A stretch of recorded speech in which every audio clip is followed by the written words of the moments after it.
Welcome back to Mom's Chat.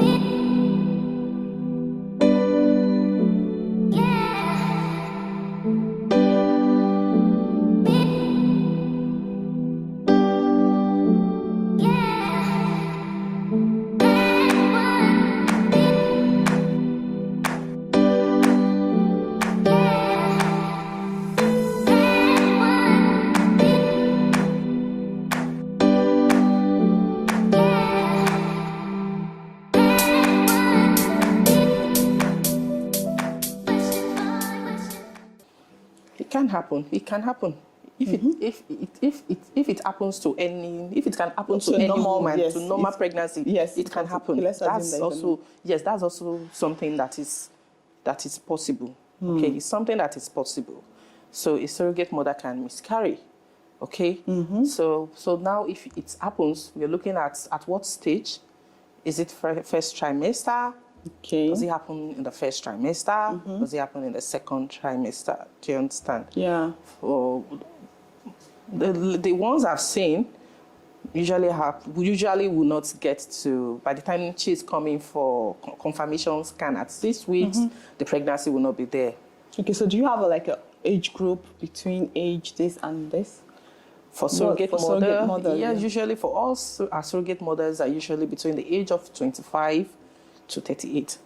Okay, so 38 is the cutoff mark. Yes. And then can I volunteer to carry my sister's pregnancy? Yeah, you can. If my sister agrees, or if I agree to carry her pregnancy, to be a surrogate mom. You might want to do that. Okay, but the question is your sister fit to be a surrogate mother? Fit. If she's fit, why not? Is it risky? Well, that depends on the relationship you have with her. Because we only so know many times, today, we are not sure. So many times when you're doing IVF, you want to use a donor egg, you want to use a surrogate mother. It depends on the relationship you have with your family, with your sister. If you know you're not that close, or she might want to use it against you later, then I would rather say you stick to an outsider that doesn't know you. Even because as you were talking, I started thinking about it for your emotional well-being, even because you don't want the girl's birthday or the boy's birthday and your sister comes around and you're thinking like, oh, is she here because of that? Do you get? Even though she meant well, she might not. It can actually strain the relationship. At some point, if your sister carries the baby too much, you'll be like, why is she carrying the baby like that? I think so. I think we should discourage that. Well, like I said, it depends on the relationship between you have with your sister. Yeah. Wow. Can a surrogate woman, can she carry more than one? Yes, a surrogate mother can carry more than one baby. As a matter of fact, every country has their policy on numbers of embryos they can transfer. In Nigeria, the maximum is 3. So surrogate can carry between 1 to 3. Okay, so let me take that question again. Can a surrogate carry more than one time? I think I should put it that way. As in coming back again after the first successful. So, they can, but I personally would not want that. I personally would not want that, because by the time they are coming, probably they have 2-3 kids, and probably the fourth one now they want to come back again. Why? I personally will not encourage that, but there is no harm in doing that. Yeah. Wow. Okay, so another question is, do surrogates have access to the baby? Maybe yearly visits or birthdays? No access at all. There is no access. Okay, the way, like I said, our agency is an intermediary between the surrogate mothers and the intended parents. So the way we have structured it, the surrogate doesn't even know who the intended parent is or her. Okay, so she doesn't have any information about who the intended parents are. So or where they're from, or they don't meet at all. So wow. So there's no room for that. Well, that's properly structured. I think it is. So is it anyway important for donor parents to inform the baby about his or her birth stories later in life? In all honesty, I think it's very important. Maybe later when your baby becomes an adult, you could just let him or her know that, yeah, a surrogate mother actually gave birth to you. Do you think the baby might be interested in knowing who the person is? At that point, well, he or she might. Oh, wow. Wow, because I'm just like putting all these thoughts together. How about family members? For intending parents, do they tell their in-laws? How has it been? Do they pretend? Do they pretend to be pregnant? Do they inform their in-laws? Do they inform their family, their own family members, their husband's family that, okay, we are having our baby through a surrogate mom? Or how do they act? Do they just act normal? See, every woman understands her family. Yes. And they understand their extended family. Okay, so they know how to go about it. Have you seen any case of a woman pretending to be pregnant? Have you seen a case like that? I don't know what they do with it, but they just know that they come to meet you and then that's it. But a lot of them travel. Okay. They travel during the process. And then they come back with the baby. Yes. And they come back when the baby is about to be born, and so. Okay, I think that makes it easier. Oh, some husbands are very understanding. Shout out to the understanding men out there. Wow. Is there a legal department that handles in case of future breach of contract? Of course, we have our own legal department that handles all contracts, all agreements between the intended parents and the agency, between the agency and the surrogate mothers. Yes, and these legal contracts are binding and must be strictly adhered to. Okay, so and then another thing is, who are the people, the category of women that this is open to? Is it for women who have problem with their womb, they have fibroids, or they are too old? Or okay, surrogacy is an option for women that has problem with their womb, probably due to hysterectomy or hysterectomy. That's total removal of their womb, or probably they've had a series of recurrent fibroids and they're tired of doing fibroid surgery, so they could look at surrogacy. Surrogacy is also an option for women with recurrent miscarriages. So they might want to consider surrogacy as an option if they are tired of going through pregnancy again. Also, surrogacy is also an option for women that has problem with their lining. Okay, lining of like the womb? adhesion, yes.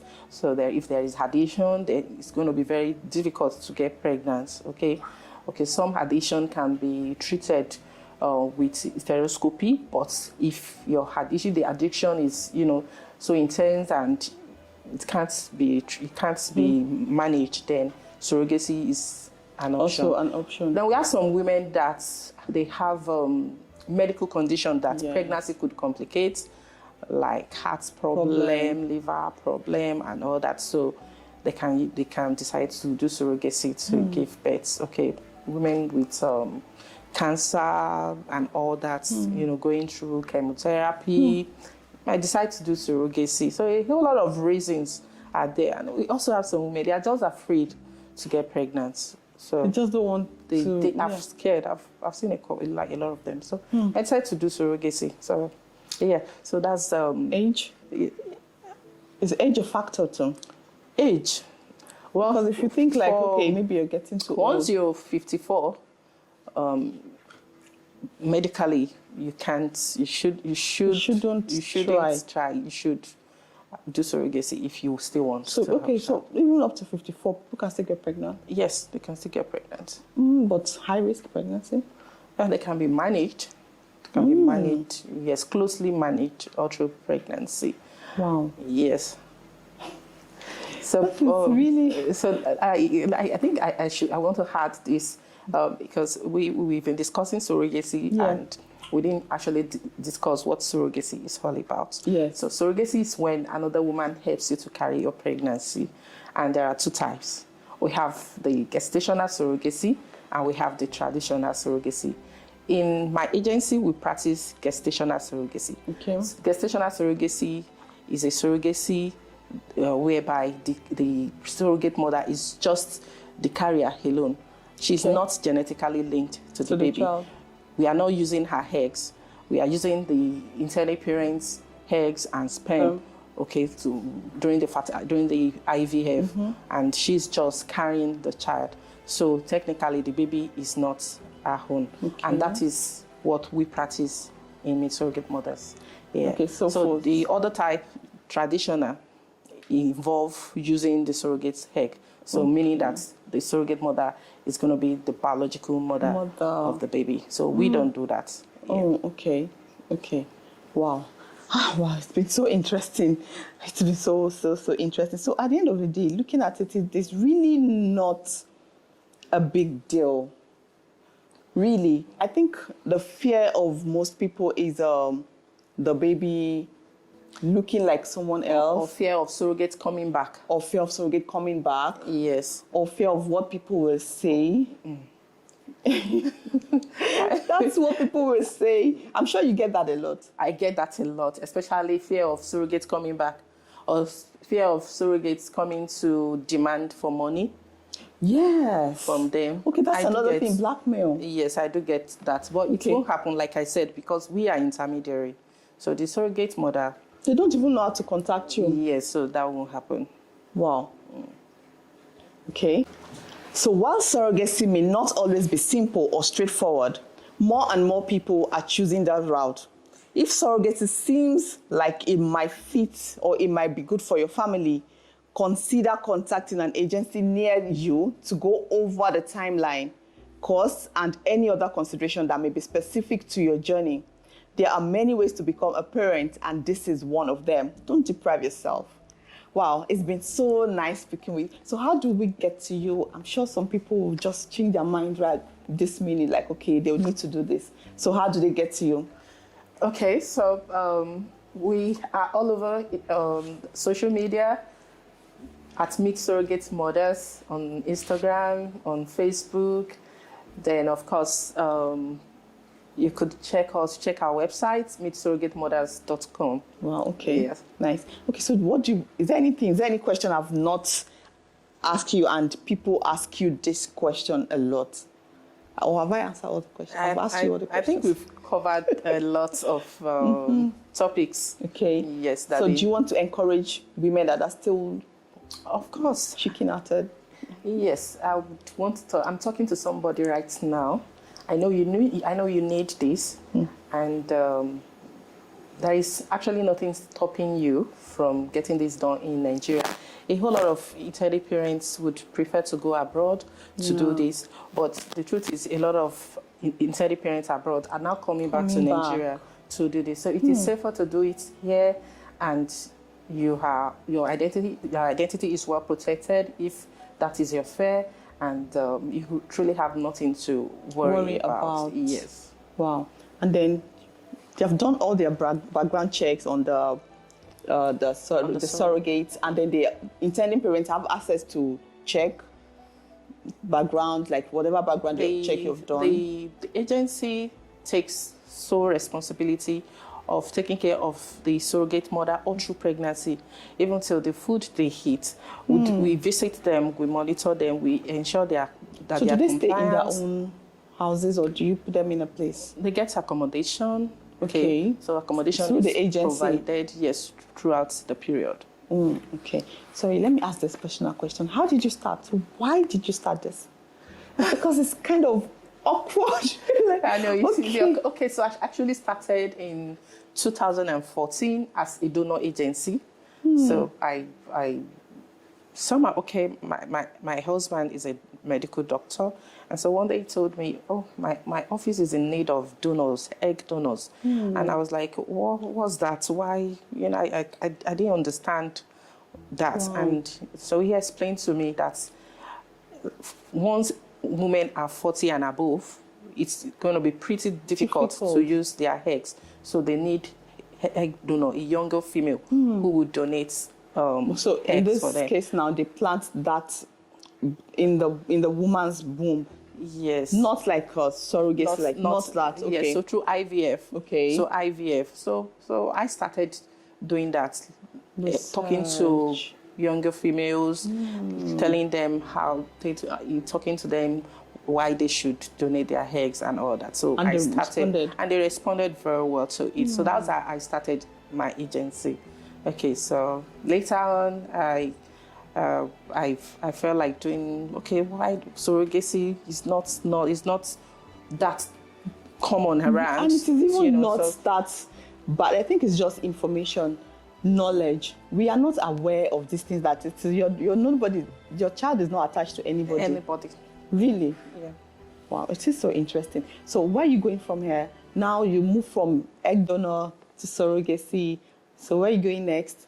Do you plan to have like where we can freeze eggs? Of course.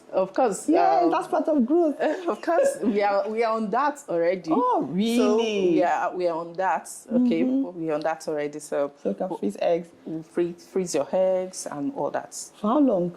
For as long as. But sorry, now this is me asking this question like as the proper Nigerian girl. Do we have lights to freeze eggs? That is.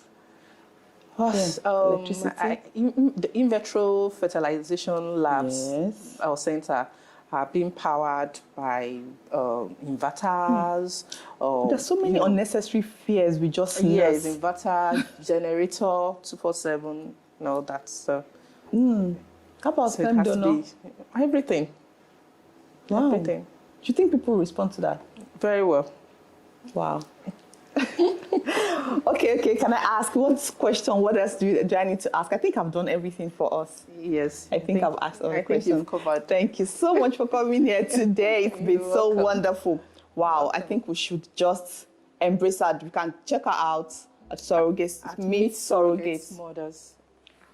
Thank you so much for watching Mom's Chat today. You can follow us on all our social media platforms: YouTube, Instagram, Twitter, Facebook. Join the conversation there. You can still join and ask me for a contact, which I will gladly give to you. Thank you so much for watching. Welcome back to Mom's Chat.